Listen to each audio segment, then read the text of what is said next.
boys and girls. Today we're going to talk about in writing how to use a word wall. And some of you have probably already heard me talk about a word wall, but some of you have not. So we're going to talk a little bit about using a word wall. I'm going to show you the word wall that I sent home. So there's a word wall. There should have been one in your pickup folder. If you don't have one, please let me know because I would love for you to have one at your house. And it looks like this. Let me show you. This is what your word wall looks like. It has a front and a back, and it has all kinds of words on it. And the nice thing about a word wall is that you can add to it also. So if there is a word that you don't know how to spell, that you spell often when you write, you can put it on this word wall. Okay? Like this one.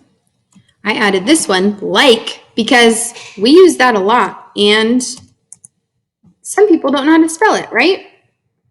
Okay. I'm thinking about recipes.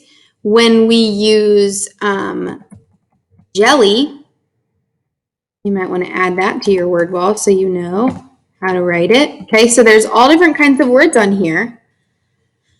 And I even added my name too, because names are good to put on here if you don't know how to spell them. Okay, so you should have a paper in your pickup folder. You already picked it up at the beginning of the year or maybe closer to the middle. It's a bright sheet of paper and it has a front and back and it looks exactly like what I just showed you.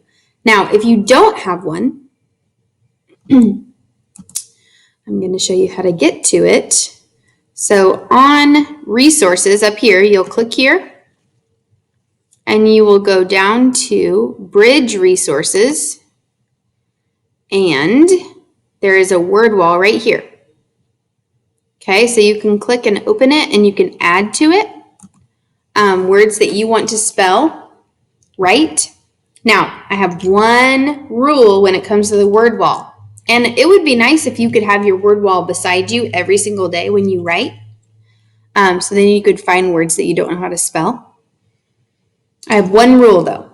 The one rule about the word wall is that if the word is on the word wall, you have to spell it correctly when you write it. So if I'm looking to spell the word America, and it's on the word wall, I have to spell it correctly on my paper.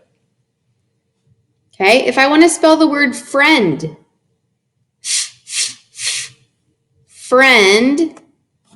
and it's on the word wall, I have to spell it right on my paper. Okay, so I want you to be using this word wall that you have in your packet of things. I want you to use it every day when you write. And the words that are on that word wall, if they're in your writing, they need to be spelled correctly. Okay? So today you will pick what you would like to write about. You can write a how-to writing. I had a good idea too. I would love to see a how-to writing on how you take care of your Chromebook, or how you do your reading assignments, or how you plug in your Chromebook. Something about school, that would be cool. Or you can write a story. It is your choice today about what you write about, but make sure you're using that word wall, okay? All right, 20 minutes today. Find a quiet place. Happy writing.